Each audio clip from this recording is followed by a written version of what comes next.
आज हम डीएनए की शुरुआत दुनिया के 395 करोड़ पुरुषों को समर्पित एक विश्लेषण से करना चाहते हैं। आज अंतर्राष्ट्रीय पुरुष दिवस यानी इंटरनेशनल मेंस डे है और इस दिन को मनाए जाने का मकसद होता है उन आदर्श पुरुषों को प्रोत्साहन देना जो समाज की भलाई में अपना योगदान देते हैं। और इस दिन पुरुषों के स्वास्थ्य को लेकर भी जागरूकता पैदा की जाती है और पुरुषों के साथ होने वाले भेदभाव पर भी चर्चाएं होती हैं और ऐसे तमाम विषय जिनसे पुरुषों के जीवन पर असर पड़ता है उन पर चर्चा होती है। लेकिन हमें यकीन है कि आप में से ज्यादातर लोगों को यह पता ही नहीं होगा कि अंतर्राष्ट्रीय स्तर पर ऐसा कोई दिन भी मनाया जाता है जो पुरुषों को समर्पित होता है। यानी पुरुषों को खुद ही ये नहीं पता कि उन्हें भी कोई दिन समर्पित किया गया है। इसलिए जितने भी पुरुष हमें देख रहे हैं, हम उन सबको पहले तो बधाई देना चाहते हैं और फिर हम उनसे ये कहना चाहते हैं कि आज का ये जो शो है ये देश के और दुनिया के उन तमाम पुरुषों के नाम है जिनको ये लगता है कि उनके मन की बात कोई नहीं समझता, कोई नहीं सुनता। अब आप ये समझिए कि इस दिन को मनाया जाना क्यों जरूरी है। इसलिए जरूरी है क्योंकि दुनिया भर में आत्महत्या करने वालों में 76% पुरुष होते हैं, 76%। बेघर लोगों में पुरुषों की हिस्सेदारी 85% है। दुनिया में कुल जितने लोगों की हत्या होती है उनमें 70% पुरुष होते हैं। पूरी दुनिया में घरेलू हिंसा का शिकार होने वाले पुरुषों का प्रतिशत है 40। पुरुषों को मिलने वाली जेल की सजा की अवधि भी महिलाओं के मुकाबले 64% ज्यादा होती है और काम के दौरान यानी वर्क प्लेस पर होने वाली मृत्यु में पुरुषों की हिस्सेदारी 92% है, 92%। अगर महिला और पुरुष एक ही अपराध करें तो उसके लिए पुरुषों को जेल जाने की संभावना महिलाओं के मुकाबले 3 से 4 गुना ज्यादा होती है।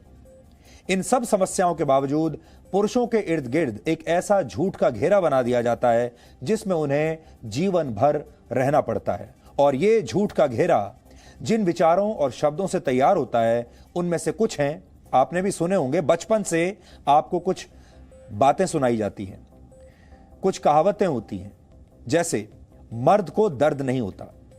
कहा जाता है लड़के रोते नहीं। जब बचपन में ही कोई लड़का रोने लगता है तो कहा जाता है कि लड़के रोते नहीं हैं। पुरुषों को डिप्रेशन नहीं होता। डिप्रेशन में जाने वाले पुरुष कमजोर माने जाते हैं। एक ड्रिंक पी लो सब ठीक हो जाएगा, ऐसा पुरुषों को कहा जाता है। और फला चीज के बारे में बात ही मत करो और मर्द बनो। लड़कियां टफ लड़कों को पसंद करती हैं। ये सारी बातें बचपन से ही लड़कों को बताई जाती हैं। ये पुरुषों से कहे जाने वाले वो शब्द हैं जो उनके असली व्यक्तित्व को कभी उभरने ही नहीं देते। लेकिन क्या आप जानते हैं कि असल में पुरुषों के इर्द गिर्द जो घेरा बनाया जाना चाहिए उसमें कौन से शब्द और कौन से विचार होने चाहिए थे? उसमें पुरुषों से यह कहा जाना चाहिए था कि रोने में कुछ गलत नहीं है, पुरुष भी रो सकते हैं। यानी इट्स ओके टू क्राई। तुम्हें हमेशा मजबूत बने रहने की जरूरत नहीं है, कभी कभी कमजोरी दिखाना भी ठीक होता है। खुद को साबित करते रहना ही तुम्हारा लक्ष्य नहीं होना चाहिए। मदद मांगना कमजोरी की निशानी नहीं है। तुम्हें अकेले बोझ उठाने की जरूरत नहीं है और भावनाओं को व्यक्त करने का तुम्हारा भी उतना ही अधिकार है जितना किसी महिला का है। पुरुषों को यह बात समझ में आनी चाहिए और आज जो हम आपसे बातचीत कर रहे हैं देश भर के, दुनिया भर के पुरुषों से उन्हें यही बताने की कोशिश कर रहे हैं, इट्स ओके टू क्राई। लेकिन इन बातों को समझने के लिए हमें सबसे पहले उन भूमिकाओं को समझना होगा जिन्हें निभाते निभाते पुरुषों की पूरी जिंदगी निकल जाती है, लेकिन ज्यादातर मौकों पर उन्हें अपने कठिन परिश्रम, अपने संघर्षों के बदले में वो सम्मान कभी नहीं मिलता जिसके वो हकदार होते हैं। वो बहुत सारी कुर्बानियां देते हैं। ऐसा नहीं है कि सिर्फ महिलाएं ही अपने परिवार के लिए कुर्बानी देती हैं, पुरुष भी देते हैं, लेकिन पुरुषों को उसका श्रेय कभी नहीं मिलता। पुरुष का सफर एक छोटे बच्चे के रूप में शुरू होता है और कई बार यहीं से उसे कठोर और संवेदनहीन बनाने की प्रक्रिया शुरू हो जाती है। पुरुषों को बचपन से यह सिखाया जाता है कि लड़के रोते नहीं। आंसू न बहाने की यह सीख एक पुरुष के साथ जीवन भर चलती है और अपना दर्द छिपाने की यही आदत कई बार तनाव और डिप्रेशन में भी बदल जाती है। हॉलैंड में हुए एक रिसर्च के मुताबिक एक महिला एक वर्ष में 30 से 64 बार रोती है, जबकि एक पुरुष सिर्फ 6 से 17 बार आंसू बहाता है। न्यूरोसाइंस के मुताबिक आंसू शरीर से विषाक्त पदार्थ बाहर निकालने का काम करते हैं, यानी जो आंसू जहर को शरीर से बाहर निकालते हैं उन्हें पुरुषों के लिए बचपन से ही प्रतिबंधित कर दिया जाता है। उन्हें बता दिया जाता है कि आपको रोना नहीं है, और अगर कोई पुरुष या कोई लड़का रोया तो उसे कमजोर मान लिया जाएगा, और कोई पुरुष कमजोर तो हो ही नहीं सकता। और ये भावनात्मक जहर धीरे धीरे एक पुरुष के पूरे व्यक्तित्व को कई बार नकारात्मक बना देता है। आपने भी कई बार अपने आसपास ऐसे पुरुषों को देखा होगा और आप सोचते होंगे कि ये बहुत नेगेटिव आदमी है, लेकिन शायद आपने उसकी जीवन यात्रा को ठीक से समझा नहीं। इसके बाद जब कोई पुरुष युवा अवस्था में आता है तो अक्सर उसकी तुलना दूसरों से की जाती है। ये तो बचपन से ही शुरू हो जाता है, जब लड़कों की तुलना दूसरे लड़कों से की जाती है। दूसरों की तरक्की के आधार पर उसका मानसिक, शारीरिक, शैक्षणिक और आर्थिक आकलन हर पल हर दिन होता है। Indian journal of community medicine के मुताबिक 21 से 49 वर्ष के 53% पुरुषों के साथ सिर्फ इसलिए हिंसा होती है क्योंकि वो पुरुष हैं। लेकिन एक पुरुष का संघर्ष यहीं समाप्त नहीं होता। शादी हो जाने के बाद, यानी विवाह के बाद भी उसे घर की अर्थव्यवस्था खुद संभालनी होती है और उसे प्राइमरी मेंबर माना जाता है, और पूरे परिवार का पालन पोषण करने की जिम्मेदारी उसी के कंधों पर होती है। इस बीच नौकरी चले जाने का डर भी पुरुषों को लगातार सताता रहता है। भारतीय समाज में भी पैसा कमाने की जिम्मेदारी ज्यादातर पुरुषों को ही दे दी जाती है, चाहे वो चाहें या ना चाहें, चाहे इसे स्वीकार करें या ना करें। नेशनल क्राइम रिकॉर्ड्स ब्यूरो के मुताबिक आत्महत्या करने वाले 7% पुरुष बेरोजगारी और पैसे की कमी की वजह से आत्महत्या करते हैं। इसके बाद जब कोई पुरुष वृद्ध अवस्था में प्रवेश करता है तो भी उसे तमाम परेशानियों का सामना करना पड़ता है। भारत में करीब 1 करोड़ 80 लाख बुजुर्ग बेघर हैं और इनमें पुरुषों की संख्या सबसे ज्यादा है। बहुत सारे वृद्ध पुरुषों को उनकी अपनी संतान ही घर से बाहर निकाल देती है, यानी जिन बच्चों को एक पिता एक पेड़ की तरह अपने छांव में बड़ा करता है, एक बड़े वृक्ष की तरह, वो बच्चे ही एक दिन उसे ठोकर मार देते हैं। इसका मतलब यह है कि बचपन से लेकर बुढ़ापे तक पुरुष परेशानियों और संघर्ष का ही सामना करते रहते हैं। लेकिन फिर भी हम बार बार कहते हैं मर्द को दर्द नहीं होता, जबकि सच यह है कि एक मर्द को दर्द भी होता है, उसे दुख भी होता है, लेकिन वो अपने दुखों का प्रदर्शन कर नहीं पाता क्योंकि समाज का दबाव उसके ऊपर लगातार बढ़ता रहता है। इतना दबाव होता है कि वो कभी भी अपने दुख का प्रदर्शन, अपने आंसुओं को दूसरों को दिखा नहीं पाता, और जो मर्द ऐसा करते हैं उन्हें हमारा समाज कमजोर मान लेता है। इसलिए अगली बार जब कोई पुरुष आपके सामने अपने दुख का इजहार करे तो ये मत कहिए कि लड़के रोते नहीं, बल्कि ये कहिए कि अगर आप इंसान हैं तो कभी कभी खुलकर रो लेना चाहिए और इसमें किसी को कोई शर्म नहीं आनी चाहिए। अगर आपके आसपास कोई ऐसा पुरुष है तो आपको भी उसे पूरा भावनात्मक सपोर्ट देना चाहिए। एक पुरुष हर स्थिति में अपने परिवार को सभी सुख सुविधाएं उपलब्ध कराता है, और कई बार नहीं भी करा पाता तो उसकी मंशा ये होती है कि उसका परिवार हमेशा सुखी रहे। फिर चाहे इसके लिए उसकी तारीफ हो या ना हो, उसे सम्मान मिले या ना मिले, उसे प्यार मिले या ना मिले, और कोई परिवार ये माने या ना माने कि आज वो जो भी सुख सुविधाएं भोग रहा है वो उस पुरुष की वजह से है। पुरुषों पर सख्त और संवेदनहीन होने का अक्सर आरोप लगता है, लेकिन पुरुष युवा अवस्था से लेकर बुढ़ापे तक जिन पड़ावों से होकर गुजरते हैं उन्हें अगर आप ठीक से समझ जाएंगे तो आप पुरुषों को भी सही तरीके से आज से समझना शुरू कर देंगे, क्योंकि पुरुष होना आसान काम नहीं है। आज हम पुरुषों के जीवन के उन 6 चैप्टर्स को आपके सामने रखना चाहते हैं जिन अध्यायों में हर पुरुष की कहानी छिपी है, और अगर पुरुष इस समय हमें देख रहे हैं तो शायद वो इस बात को समझेंगे, और जो बातें आज हम आपको बताने वाले हैं उन बातों को जब आप सुनेंगे तो उन्हें लगेगा आपको कि शायद आप ही के जीवन की कहानी हम कह रहे हैं। जैसे पुरुषों को उन्हें मिलने वाले नंबरों के आधार पर ही आंका जाता है, उनके प्रयासों को कोई नहीं देखता। इसके बाद पुरुष पारिवारिक जिम्मेदारियां निभाने के लिए अपने सपने भूलने पर मजबूर हो जाते हैं। पुरुषों से कह दिया जाता है कि परिवार की जिम्मेदारी उनके कंधों पर है, इसलिए उन्हें अपने सपने पीछे छोड़ने पड़ेंगे, अपने प्यार को भूल जाना पड़ेगा। पुरुषों से उम्मीद की जाती है कि वो खुद को एक्स्ट्रा ऑर्डिनरी साबित करें, जबकि ऑर्डिनरी यानी सामान्य होने में कुछ भी गलत नहीं है, लेकिन हर पुरुष और हर लड़के से ये उम्मीद की जाती है कि उसे एक्स्ट्रा ऑर्डिनरी होना चाहिए।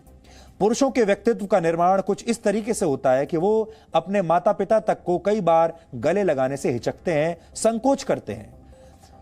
एक पुरुष अपने बच्चों से प्यार तो बहुत करता है, लेकिन जब वो पिता बन जाता है तो अपने बच्चों से भी वो इसका इजहार खुलकर नहीं कर पाता। यानी जब वो बच्चा होता है तब अपने पिता को गले नहीं लगा पाता, और जब वो पिता बन जाता है तब वो अपने बच्चों को गले नहीं लगा पाता, उसे संकोच होता है। और जब पुरुष रोना चाहते हैं तो उनसे कह दिया जाता है कि मर्द रोते नहीं, लड़के रोते नहीं। लेकिन सच यह है कि बहुत सारे पुरुष दिल खोलकर आज भी, इस समय भी रोना चाहते हैं, और जब वो ऐसा नहीं कर पाते तो वो अक्सर मानसिक परेशानियों का शिकार होते चले जाते हैं। भारत में करीब 15% पुरुषों को कोई ना कोई मानसिक समस्या है, और ये मानसिक समस्याएं कई बार आत्महत्या की वजह भी बन जाती हैं। और कई बार बहुत सारे ऐसे पुरुष हैं जो आत्महत्या तो नहीं करते, लेकिन वो जिंदा भी नहीं होते। लेकिन कुल मिलाकर पुरुषों की समस्याओं को सिर्फ आंकड़ों की शक्ल में देखना भी ठीक नहीं है। हमारे लिए बहुत आसान है, हम आपको आज बहुत सारे आंकड़े दिखा सकते हैं, दिखा भी देंगे, लेकिन आंकड़ों से भावनाएं समझ में नहीं आती। आंकड़े आपको समस्या के बारे में तो बताते हैं, लेकिन वो कई बार आपको इसकी वजह और इसका समाधान नहीं बताते। उदाहरण के लिए, जब सुशांत सिंह राजपूत जैसे अभिनेता की मौत होती है तो उस पर तमाम बातें तो होती हैं, न्यूज चैनल्स पर डिबेट भी होते हैं, हंगामा मचता है, और उनकी मौत को एक राष्ट्रीय मुद्दा भी बना दिया जाता है। लेकिन कोई भी इसके पीछे की असली वजह जानने की कोशिश नहीं करता, और कोई भी इस पर बिल्कुल बात नहीं करता कि कहीं सच में वाकई सुशांत डिप्रेशन में तो नहीं चले गए थे, क्या वो डिप्रेशन का शिकार तो नहीं थे, कहीं सच में उन्हें किसी चीज की कमी तो नहीं खल रही थी, क्या वो अपने जीवन से दुखी थे, उनके दुख का असली कारण क्या था। जिस लड़के के पास सब कुछ था, वो सब कुछ जिसका बाकी के लोग सिर्फ सपना देख सकते हैं, जो लड़का सफल था, उसने भला मौत का रास्ता क्यों चुना। आज इंटरनेशनल मेंस डे के मुद्दे पर सुशांत सिंह की बात करना इसलिए जरूरी है क्योंकि उनकी मौत कैसे हुई ये अभी तक साफ नहीं हो पाया है, और देश आज भी इंतजार कर रहा है ये जानने के लिए कि सुशांत सिंह को क्या हुआ था। क्या सुशांत सिंह की हत्या हुई थी, या सुशांत सिंह दुखी थे, उन्हें हत्या की गई उनकी, उन्हें मार दिया गया, या फिर वो डिप्रेशन में थे, उन्हें किसी बात का दुख था। सुशांत की मौत का मुद्दा टीआरपी का विषय नहीं है, और यह मुद्दा अब भी मरा नहीं है। लेकिन फिर भी सुशांत सिंह राजपूत पर अब सब लोग शायद इसलिए शांत हो गए हैं क्योंकि हम पुरुषों के संदर्भ में वास्तविकता को शायद देखना ही नहीं चाहते। इसे आपको एक छोटे से उदाहरण से समझना चाहिए। सुशांत सिंह राजपूत अक्सर एक काले रंग की टी शर्ट पहना करते थे जिस पर लिखा होता था श्रोडिंगर्स स्माइली। इस टी शर्ट पर श्रोडिंगर शब्द के साथ साथ एक स्माइली बना हुआ था, और वो स्माइली इस तरह से बना था कि स्माइली जो खुश भी है और दुखी भी है, यानी ये स्माइली ऐसा था जो खुश भी है, दुखी भी है। ये स्माइली एक साथ हैप्पी भी है और सैड भी है। सुशांत सिंह राजपूत बहुत पढ़े लिखे थे और उन्हें विज्ञान में बहुत रुचि थी, और वो अक्सर ऐसी चीजों के बारे में पढ़ते लिखते थे जिनके बारे में बहुत सारे लोगों को शायद पता भी नहीं होता। और श्रोडिंगर स्माइली भी एक ऐसा ही कॉन्सेप्ट है। एरविन श्रोडिंगर ऑस्ट्रिया के एक क्वांटम फिजिसिस्ट थे। उन्होंने एक काल्पनिक प्रयोग किया था, यानी इस प्रयोग की सिर्फ कल्पना की गई थी और इसे हकीकत में अंजाम नहीं दिया गया था। इस काल्पनिक प्रयोग में एक बक्से में एक बिल्ली को बंद किया जाता है और उस बक्से में एक रेडियो एक्टिव बॉम्ब लगा दिया जाता है जो कुछ समय बाद फट जाएगा और इस बिल्ली की मौत हो जाएगी। अब क्वांटम फिजिक्स के मुताबिक सभी वास्तविकताएं उसे देखने वाले पर निर्भर करती हैं, इसलिए जब तक कोई उस बक्से को खोलकर देख नहीं लेता तब तक आप मान सकते हैं कि बॉम्ब फट गया, या आप यह भी मान सकते हैं कि बॉम्ब नहीं फटा। आप मान सकते हैं कि बिल्ली मर चुकी है और आप यह भी मान सकते हैं कि यह बिल्ली जिंदा है, यानी सारी संभावनाएं उस बक्से में एक साथ बंद हैं, और जैसे ही कोई उस बक्से को खोलकर देखेगा उनमें से एक संभावना सच हो जाएगी। यानी उस बक्से को खोलने के बाद ही बिल्ली की किस्मत का फैसला होगा। इसे श्रोडिंगर्स कैट एक्सपेरिमेंट कहा जाता है और इसी एक्सपेरिमेंट के आधार पर किसी ने श्रोडिंगर स्माइली नाम से एक टी शर्ट बनाई और इसी टी शर्ट को सुशांत सिंह राजपूत कई बार पहने हुए दिखाई देते थे। और कई बार अगर आज क्योंकि इंटरनेशनल मेंस डे है, पता नहीं क्यों सुशांत सिंह की याद आज हमारे मन में, हमारी टीम के मन में पूरे दिन आ रही थी और हम सुशांत के बारे में सोच रहे थे कि आज के दिन ये सोचने का दिन है कि सुशांत के साथ क्या हुआ था और सुशांत जैसे जो और बाकी के लड़के हैं, युवा हैं, पुरुष हैं, उनके बारे में भी सोचने का दिन है।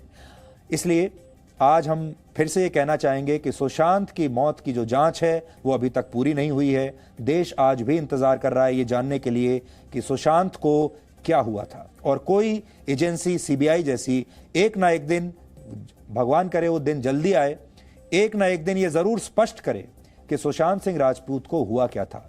क्या उनकी हत्या की गई थी? क्या उन्होंने आत्महत्या कर ली थी? उन्हें किसी बात का दुख था?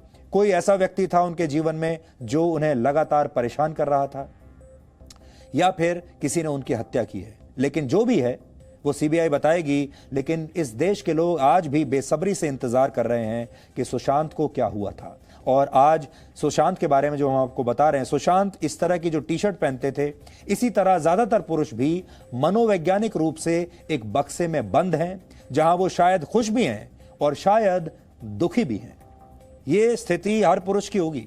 वो शायद खुश भी है और शायद दुखी भी है। जब आप उससे पूछेंगे तो कभी कहेगा कि वो खुश है, लेकिन कभी कभी ये भी कहेगा कि वो बहुत दुखी है। सच्चाई क्या है, आपको इसका पता तभी चलेगा जब आपका कोई अपना उस बक्से को खोल कर देखेगा। इसलिए आज जब डीएनए समाप्त हो जाए तो उस बक्से को खोलकर जरूर देखिएगा। इसलिए अगर आपके आसपास कोई ऐसा पुरुष अकेलेपन के बक्से में बंद है तो यह आपका कर्तव्य है कि आप उस बक्से को खोलें और उस पुरुष की स्थिति क्या है इसे समझने की कोशिश जरूर करें। आज इंटरनेशनल फिलॉसफी डे भी है, इसलिए आज आपको पुरुषों के संदर्भ में एक बात फिलॉसफी के नजरिए से भी समझनी चाहिए। कहा जाता है हर पुरुष के अंदर एक नारी के भी गुण होते हैं, इसलिए हमारे पुराणों में ईश्वर के अर्ध नारीश्वर रूप की भी पूजा की जाती है। एक आदर्श पुरुष वो होता है जिसके अंदर दया और करुणा की भावना होती है। हमारा समाज पुरुषों के आंसुओं को उनकी कमजोरी मान लेता है, लेकिन ऐसी सोच गलत है और इस सोच को हमें यहीं पर रोक देना चाहिए। एक पुरुष के विचारों में भावुकता होना कहीं से भी गलत नहीं है, उसके स्वभाव में कठोरता या दृढ़ता होना भी गलत नहीं है, लेकिन एक आदर्श पुरुष के अंदर महिलाओं के प्रति सम्मान का भाव जरूर होना चाहिए। इस बात का हमेशा ध्यान रखिए। अब हम कोरोना वायरस पर एक ऐसा विश्लेषण करेंगे आपके लिए जिसमें आपको ये समझ में आएगा कि कोरोना को लेकर जो नेगेटिव है वो असल में पॉजिटिव है और जो पॉजिटिव है वो असल में नेगेटिव है। आपको याद होगा 15 अगस्त को प्रधानमंत्री नरेंद्र मोदी ने लाल किले से दिए अपने भाषण में कहा था कि देश के वैज्ञानिक और डॉक्टर तपस्या कर रहे हैं और कोरोना की 3 वैक्सीन्स का ट्रायल देश में चल रहा है। और आज देश में बन रही इन वैक्सीन्स पर एक बहुत बड़ी खुशखबरी आई है। खुशखबरी यह है कि कोरोना वायरस के खिलाफ मेड इन इंडिया वैक्सीन का इंतजार अब बहुत जल्द खत्म होने वाला है। भारत के स्वास्थ्य मंत्री डॉक्टर हर्षवर्धन ने जी न्यूज को इस बारे में कुछ अहम जानकारियां दी हैं, जिनके मुताबिक वर्ष 2021 के शुरुआती महीनों में ही स्वदेशी कोरोना वैक्सीन तैयार हो जाएगी। इसलिए अब इंतजार बस कुछ महीनों का है, यानी 70 दिनों के बाद कोरोना की स्वदेशी वैक्सीन भारत के बाजार में आ सकती है, लगभग 70 दिन 80 दिन के आसपास।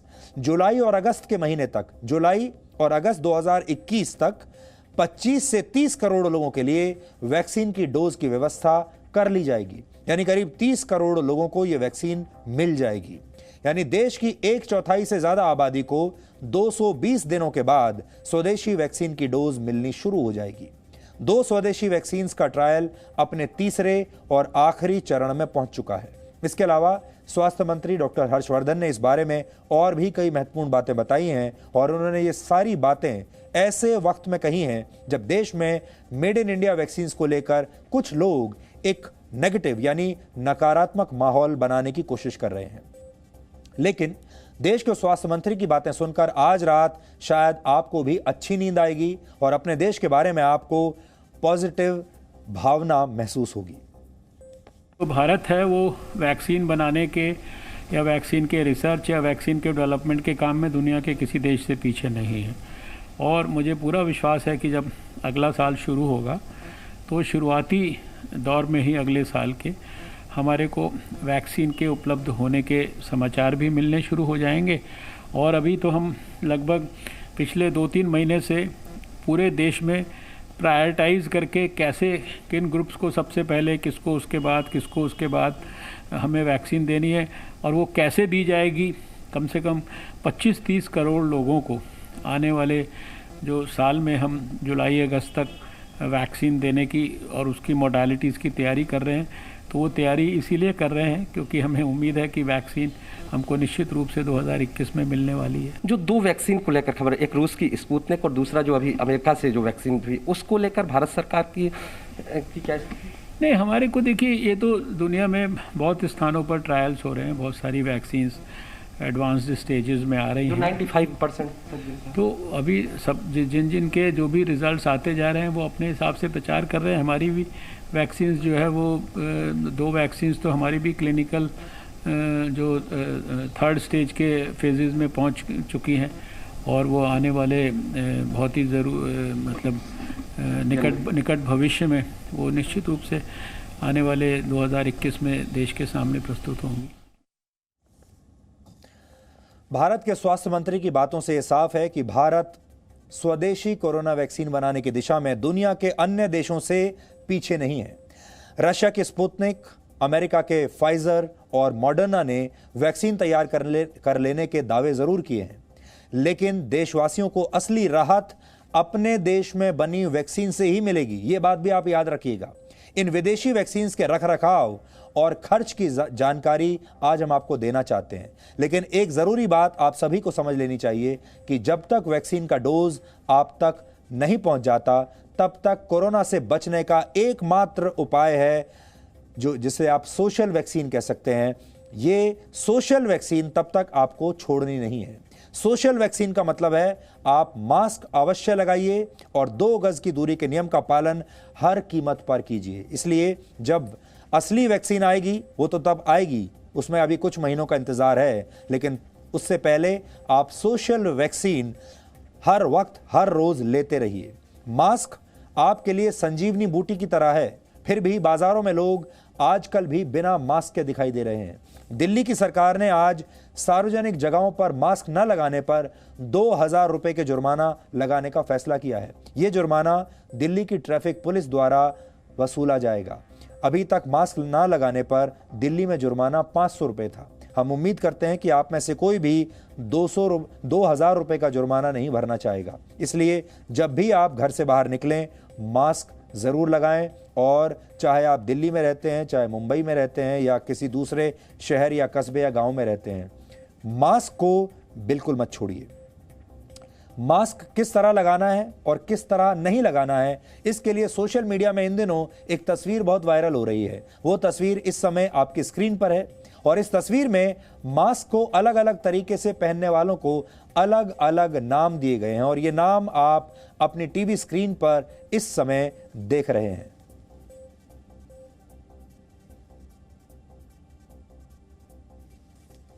इसे आप मास्करी भी कह सकते हैं, क्योंकि मास्क को लेकर मास्करी मत कीजिए।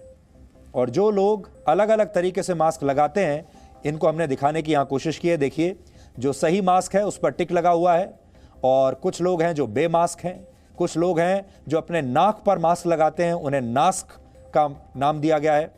कुछ लोग सिर्फ अपने मुंह पर मास्क लगा रहे हैं, नाक पर नहीं। कुछ लोग सिर्फ कान पर मास्क को लटका लेते हैं, उसे कानास्क कहा गया है। और कुछ लोग अपने चेहरे के नीचे मास्क को लगा लेते हैं और उन्हें हनुमास्क कहा गया है। इसलिए ये मस्करी बंद कर दीजिए और मास्क को ठीक से लगाइए। अब आपको 2 बड़ी कंपनियों मॉडर्ना और फाइजर की कोरोना वैक्सीन की कीमत और उनके रखरखाव के बारे में बहुत अहम जानकारी हम देना चाहते हैं। मॉडर्ना वैक्सीन के एक डोज की कीमत $32 से लेकर $37 होगी, यानी भारतीय रुपए में इसकी कीमत 2,350 रुपए से लेकर 2,700 रुपए तक की होगी। तो अब आप सोच लीजिए, एक जो वैक्सीन है वो 2,300 से लेकर 2,700 रुपए के बीच होगी, मॉडर्ना की जो वैक्सीन है। फाइजर की कोरोना वैक्सीन के एक डोज की कीमत है $20, जो करीब 1,500 रुपए की होगी। मतलब दोनों कंपनियों की वैक्सीन की कीमत ज्यादातर भारतीयों की जेब शायद बर्दाश्त ना कर पाए। मजबूरी में तो आप लगवा ही लेंगे, लेकिन ये आपकी जेब को बहुत चुभेगी। फाइजर की वैक्सीन के रखरखाव के लिए -70 डिग्री से 90 डिग्री सेल्सियस के तापमान की जरूरत होगी। देश में इस वैक्सीन को लाया जाता है तो इसके लिए अलग से इंतजाम करने पड़ेंगे, क्योंकि इतना टेम्परेचर मेंटेन करना आसान काम नहीं है और हमारे पास इतना इंफ्रास्ट्रक्चर है भी नहीं कि हम -70 से -90 डिग्री का टेम्परेचर मेंटेन कर पाएं। उसके लिए और इंफ्रास्ट्रक्चर खड़ा करना पड़ेगा और उसकी वजह से हो सकता है कि ये वैक्सीन देश के अंदरूनी इलाकों में ना जा पाए। इस पर अलग से खर्च आएगा। मीडिया में विदेशी वैक्सीन की सफलता की खबरें देखकर आप खुश तो हो सकते हैं, लेकिन भविष्य में आपके काम आपके अपने देश में बनी स्वदेशी वैक्सीन ही आने वाली हैं। ये बात आज हम आपको बताना चाहते हैं। दुनिया भर में कोरोना से लड़ने के नियम कायदे असफल होते नजर आ रहे हैं। यूरोप में कोरोना का संक्रमण एक बार फिर से बहुत तेजी से बढ़ रहा है और यही वजह है कि यूरोप के कई देशों को दोबारा से लॉकडाउन लगाना पड़ा है। फ्रांस, ब्रिटेन, इटली, जर्मनी और पुर्तगाल में लॉकडाउन का ऐलान हो चुका है। इन देशों में कोरोना की पहली वेव खत्म होने के बाद बहुत सारी छूट दे दी गई थी, अनलॉक कर दिया गया था और उसी का नतीजा है कि यहां संक्रमण बहुत तेजी से फिर से बढ़ा और एक बार फिर से यहां लॉकडाउन लगाना पड़ा। साउथ ऑस्ट्रेलिया में तो दुनिया का सबसे सख्त लॉकडाउन लगा दिया गया है। 6 दिन के इस लॉकडाउन के दौरान घर के सिर्फ एक व्यक्ति को ही बाहर निकलने की इजाजत होगी पूरे परिवार में से। परिवार के घर के बाहर आप व्यायाम करने तक नहीं जा सकते, वॉक करने भी नहीं जा सकते। 18 लाख की आबादी वाले ऑस्ट्रेलिया के इस प्रांत में इतनी सख्ती तब बरती गई जब वहां एक क्लस्टर में 23 लोग एक साथ कोरोना पॉजिटिव पाए गए। इन 23 लोगों के संपर्क में 3200 लोगों को क्वारंटीन कर दिया गया। इससे आप अंदाजा लगा सकते हैं कि ऑस्ट्रेलिया की सरकार कोरोना वायरस के खिलाफ लड़ाई में कितनी ज्यादा सख्ती दिखा रही है। कोरोना को लेकर लोगों के बीच कई तरह की गलतफहमियां भी हैं। कुछ लोग कोरोना की नेगेटिव रिपोर्ट को सुरक्षा की गारंटी मान लेते हैं।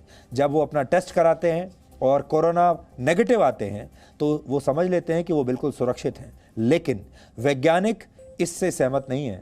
उनका कहना है कि कोरोना की नेगेटिव रिपोर्ट को आधार बनाकर किसी को भी असावधानी नहीं बरतनी चाहिए। जॉन हॉपकिंस यूनिवर्सिटी के रिसर्चर्स का यह दावा है कि किसी संक्रमित व्यक्ति के संपर्क में आने के बाद कोरोना के लक्षण विकसित होने में 2 से 4 दिन का समय लगता है।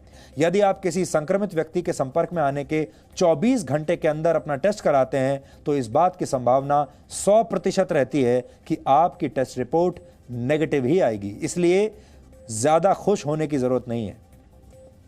कोरोना वायरस की वैक्सीन कुछ दिन बाद आने वाली है। हालांकि पाकिस्तान के आतंकवाद वाले वायरस की वैक्सीन अब तक नहीं मिली है।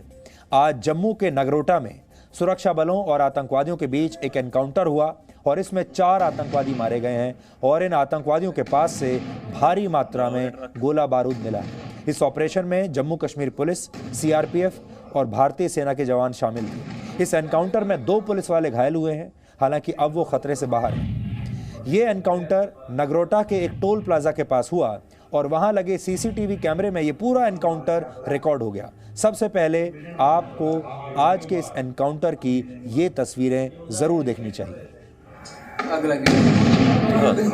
ट्रक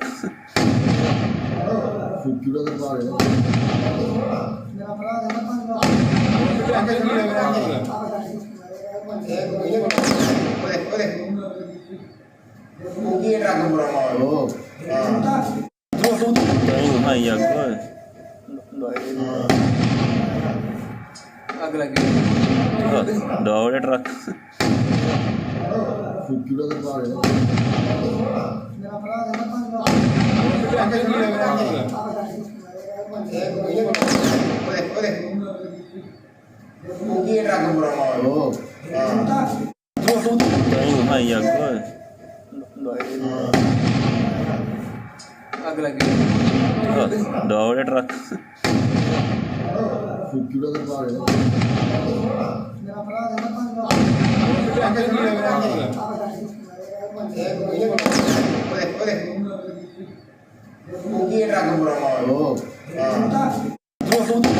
भाई आगो अग लगी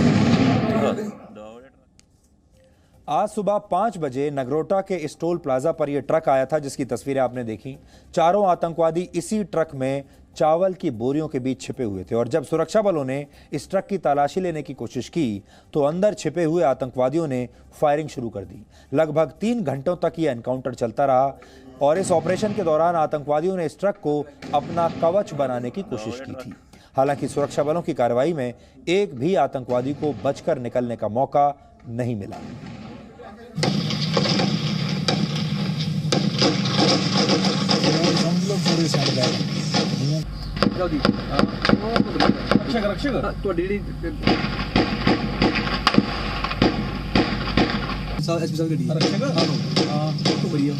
सर रक्षक भेजो इधर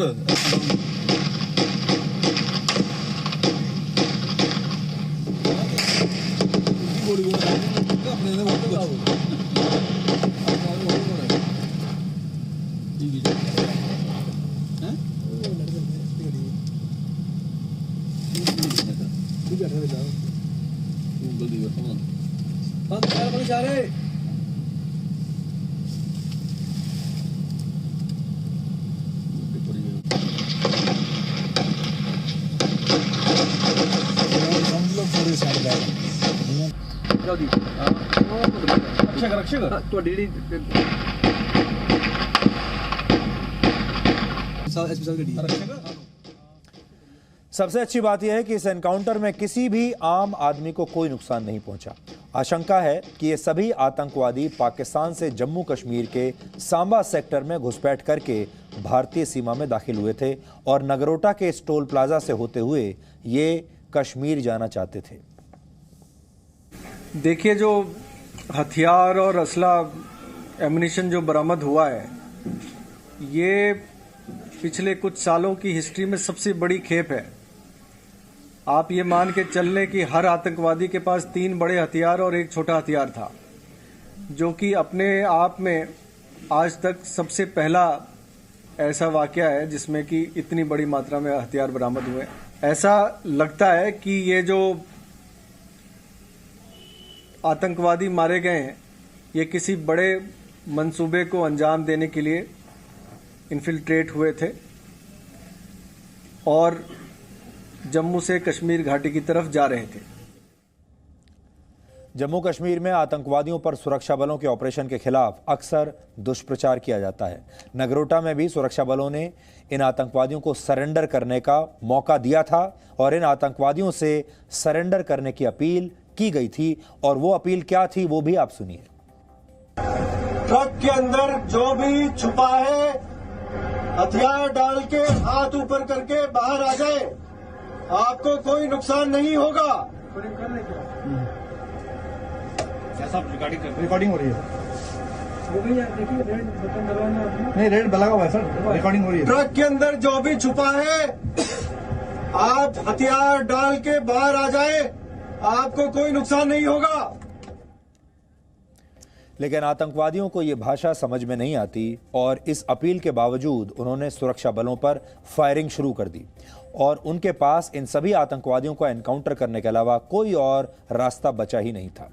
सुरक्षा बलों की कार्रवाई के बाद इस ट्रक में कई धमाके हुए और फिर आग लग गई। एनकाउंटर खत्म होने के बाद इन आतंकवादियों के पास से AK सीरीज की 11 राइफल और चीन में बने 30 हैंड ग्रेनेड मिले हैं। यहाँ खास बात जो आपके लिए समझने की है वो ये कि चीन में बने हुए हथियार इन आतंकवादियों के पास से मिले हैं और ये बहुत बड़ी बात है। इन आतंकवादियों के पास पेन किलर्स मिले हैं, पेन किलर इंजेक्शंस मिले हैं और कई तरह की दवाइयां भी इन्होंने अपने पास रखी हुई थी, ये सोचकर क्योंकि ये लंबे समय तक वहां रहेंगे और उस दौरान इन्हें अलग अलग अगर कोई परेशानी होती है तो उन सब की दवाइयां इन्होंने अपने पास रखी हुई थी। पेन किलर्स जो इंजेक्शन थे वो इन्होंने अपने पास रखे हुए थे। तो आप सोच सकते हैं कितनी तैयारियों के साथ ये यहाँ पर आए थे। लेकिन फिर से आपको बता रहे हैं, ख़ास बात यह है कि इनके पास चीन के हथियार मौजूद थे। आज भारत सरकार के विदेश मंत्रालय ने इस एनकाउंटर के लिए पाकिस्तान को जिम्मेदार बताया है और उनके मुताबिक भारत में ऐसी आतंकवादी घटनाएं पाकिस्तान के समर्थन के बिना हो ही नहीं सकती। Despite repeated calls for restraint and adherence to the ceasefire understanding of 2003 for maintaining peace and tranquility, Pakistani forces continue to engage in providing supporting cover fire to infiltrators. Such activities are not possible without the support of Pakistani forces deployed along the LOC. Pakistan के आतंकवादियों की तस्वीरें तो हमने आपको दिखा दी। अब आपको आतंकवाद पर पाकिस्तान के दिखावे का एक वीडियो हम दिखाएंगे। मुंबई हमले के मास्टरमाइंड हाफिज सईद को पाकिस्तान की एक अदालत ने 10.5 साल की सजा सुनाई है और हाफिज सईद की संपत्ति को भी जब्त करने का आदेश दिया है। लाहौर की आतंकवाद विरोधी अदालत ने आतंकी फंडिंग के 2 मामलों में हाफिज सईद समेत 4 आतंकवादियों को सजा सुनाई है। हालांकि हाफिज सईद को सजा देना सिर्फ एक दिखावा है, क्योंकि अब भी ये आतंकवादी जब आज अदालत में आया था तो एक महंगी SUV का इस्तेमाल कर रहा था और जब इस आतंकवादी का आप काफिला देखिए, जिस तरह की महंगी SUVs इसे दी गई हैं, उनकी तस्वीरें अभी हम आपको दिखाएंगे और आप देखिए कैसे खुलेआम ये आतंकवादी वहाँ पर घूम रहा है। अब ये काफिले की तस्वीर आप देखिए, ये काफिला है हाफिज सईद का। आगे आगे पुलिस की गाड़ी चलती है जो उसकी सुरक्षा में लगी है और पीछे देखिए ये इस बड़ी सी SUV में जो काफिला है, एक नहीं कई SUVs आ रही हैं, उस काफिले में हाफिज सईद किसी एक गाड़ी में बैठा हुआ है। ये है हाफिज सईद का काफिला, आप देख सकते हैं। आप इस आतंकवादी की शान और शौकत देखिए, ठाट बाट देखिए, और क्या आपको ऐसा लगता है कि इस आतंकवादी को पाकिस्तान में कोई आतंकवादी की तरह इसके साथ सलूक कर रहा हो? ये तस्वीरें देखकर ऐसा लग रहा है मानो पाकिस्तान की सरकार अब हाफिज सईद का और भी ज़्यादा ख्याल रख रही है। हाफिज सईद को इस साल फरवरी में भी पाकिस्तान की एक अदालत ने 11 साल की सज़ा सुनाई थी। 17 जुलाई को गिरफ्तार करके हाफिज सईद को लाहौर की कोट लखपत जेल में रखा गया था और ऐसा इसलिए हो रहा है क्योंकि फरवरी 2021 में FATF की एक और मीटिंग होने वाली है और उस मीटिंग से पहले पाकिस्तान को आतंकवाद के खिलाफ कुछ कड़े कदम उठाने हैं और दुनिया को ये दिखाना है कि हम आतंकवाद के खिलाफ कदम उठा रहे हैं। हालांकि आप भी जानते हैं कि पाकिस्तान ऐसा कुछ करेगा नहीं और हाफिज सईद जैसे जो लोग हैं आज भी पाकिस्तान में खुलेआम घूमते हैं। इन्हें पूरी जो है सुविधाएं दी जाती हैं और जब इन्हें जेल में भी रखा जाता है तो जेल में भी इनके लिए एक अलग गेस्ट हाउस की व्यवस्था की जाती है और इन्हें पूरी सुख सुविधाएं इस हाफिज सईद को जेल में भी दी जाती हैं और जेल में ये अपने जो बाकी के इसके गुर्गे हैं उनसे भी ये मिलता है और जेल में बैठकर भी ये आदमी भारत में अलग अलग आतंकवादी हमले करने की योजनाएं बनाता रहता है। इसलिए पाकिस्तान जो ये बताने की कोशिश कर रहा है ये एक बहुत बड़ा दिखावा है, लेकिन भारत हाफिज सईद की हर असलियत को समझता है और जानता है। अब हम भारत की सड़कों पर नजर आने वाले आतंकवाद की कुछ तस्वीरें आपको दिखाना चाहते हैं, लेकिन दुख की बात यह है कि ये आतंकवादी पाकिस्तान से नहीं आए। ये आतंकवादी कोई और नहीं बल्कि अपने ही देश के लोग हैं जो अपने पैसे और रसूख का आतंक दिखाकर आम लोगों को डराते हैं।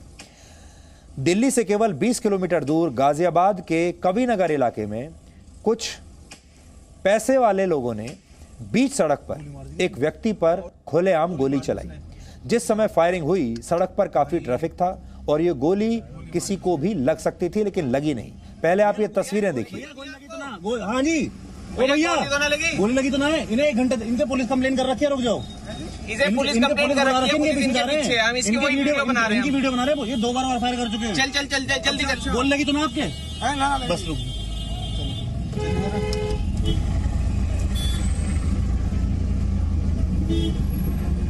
भाई, ये पागल है क्या?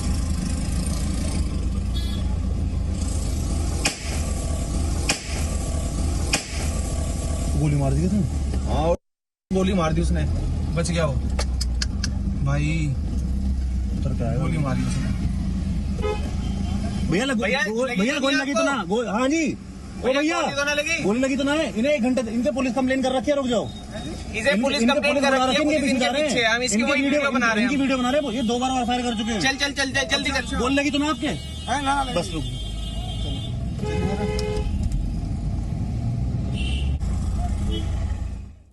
तो ये दिल्ली से ठीक 20 किलोमीटर दूर गाजियाबाद में सब हो रहा है। इस व्यक्ति की गलती सिर्फ इतनी थी कि इसकी मोटरसाइकिल उस BMW कार से टकरा गई थी जिसमें ये गोली चलाने वाले गुंडे सवार थे। जिस व्यक्ति पर गोली चलाने की कोशिश हुई उसके साथ उसकी पत्नी भी थी, लेकिन गुंडों ने किसी बात का कोई लिहाज नहीं किया। ये गोली इस व्यक्ति के कान के पास से गुजर गई और किसी तरह ये व्यक्ति जो था किस्मत वाला था कि इसकी जान बच गई। ये तमाम आरोपी जिस BMW कार में सवार थे वो गाजियाबाद के ही एड्रेस पर रजिस्टर्ड है और ये गाड़ी पिछले कुछ समय से 2 बार बेची गई और इस दौरान किसी तरह के नियमों का पालन नहीं किया गया। जिस व्यक्ति के नाम पर यह कार रजिस्टर्ड है उसे भी ये नहीं पता कि ये गाड़ी आखिर आरोपियों के पास कैसे पहुंची। देखिए, इसमें तुरंत मामले को संज्ञान में लेते हुए सभी उच्च अधिकारी द्वारा निर्देश दिए गए हैं। टीम बन गई थी, टीमों की दबिश चल रही है, अपराधी पहचान में है और इसमें बहुत ही जल्द गिरफ्तारी कर ली जाएगी। जो भी फैक्ट्स हैं केसेस के, उनके बेसिस पे कार्रवाई चल रही है। जो मामले इसमें उजागर होंगे, अगर गलत तरीके से गाड़ी बेची गई होगी तो उसके ऊपर भी कार्रवाई करी जाएगी।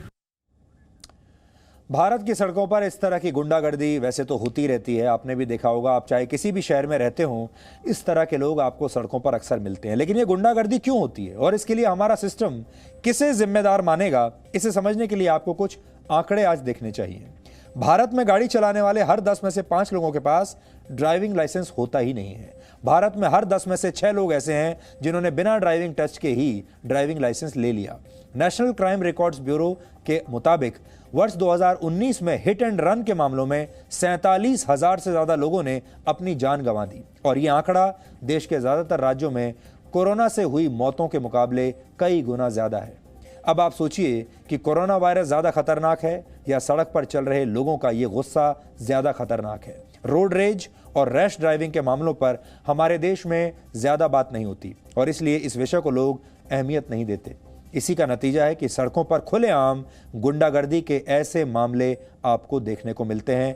ये वीडियो किसी ने बना लिया था और ये वीडियो हम तक पहुंच गया और हमें लगा कि ये वीडियो आज हमें आपको दिखाना चाहिए ताकि आप सब लोग ना सिर्फ जागरूक रहें बल्कि आपको बहुत सचेत रहने की भी जरूरत है।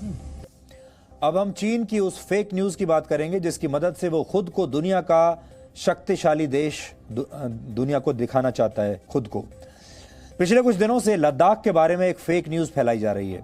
इसमें दावा किया गया है कि चीन ने लद्दाख में भारतीय सेना के खिलाफ कुछ माइक्रोवेव हथियारों का इस्तेमाल किया है। यह खबर कई अंतर्राष्ट्रीय अखबारों ने रिपोर्ट की और शायद आपने भी सोशल मीडिया पर यह न्यूज देखी और पढ़ ली होगी और आप में से कई लोगों ने इस खबर पर शायद भरोसा भी कर लिया हो। हालांकि सच्चाई यह है कि यह फेक न्यूज है। अब आपको पूरी खबर बताते हैं। चीन के एक प्रोफेसर ने दावा किया कि इसी वर्ष 29 अगस्त को लद्दाख में पेंगोंग लेक के दक्षिणी किनारे पर चीन की सेना ने माइक्रोवेव हथियारों का इस्तेमाल किया है और इसके बाद कई बड़े अंतर्राष्ट्रीय अखबारों ने इस खबर को प्रकाशित भी कर दिया।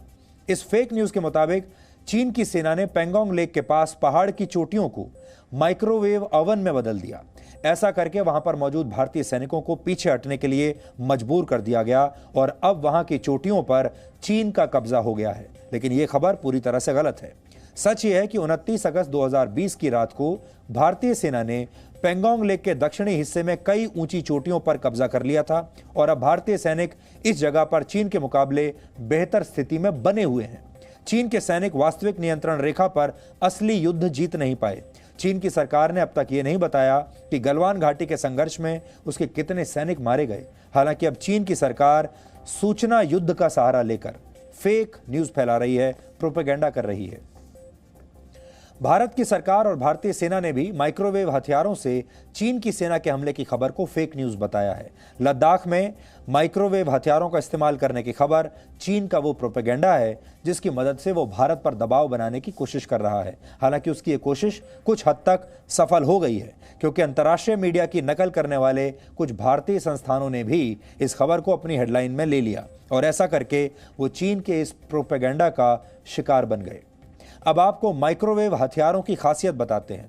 ये माइक्रोवेव हथियार उसी प्रकार से हमला करते हैं जैसे आपके घर में मौजूद माइक्रोवेव ओवन काम करता है।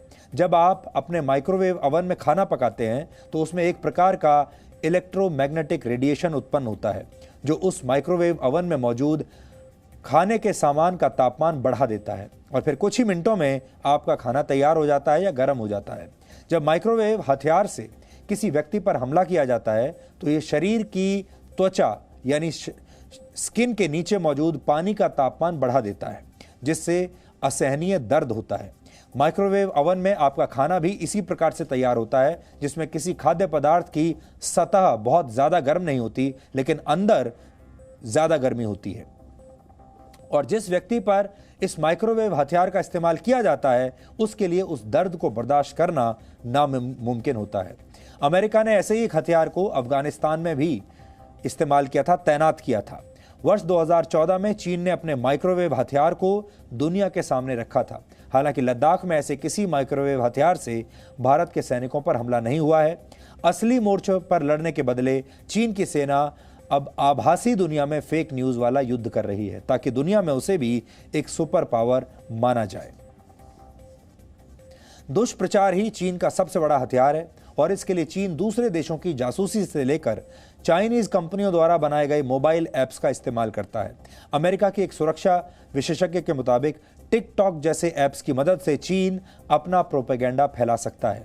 ये ऐप्स खास एल्गोरिथम्स और आर्टिफिशियल इंटेलिजेंस का इस्तेमाल करते हैं और चीन की कंपनियों के ये ऐप्स दावा करते हैं कि आपका निजी डेटा सुरक्षित यानी एन्क्रिप्टेड है। हालांकि चीन की कंपनियां अपना पूरा डेटा चीन की सरकार के साथ शेयर करती हैं और चीन की सरकार इनका इस्तेमाल करके दूसरे देशों में भी इन ऐप्स की मदद से तेजी से अपने प्रोपेगेंडा को प्रमोट करते हैं।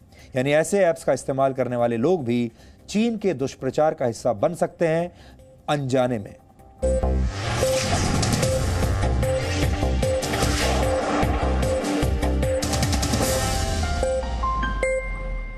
Presenting V News app, available on Google Play and App Store. Download it now.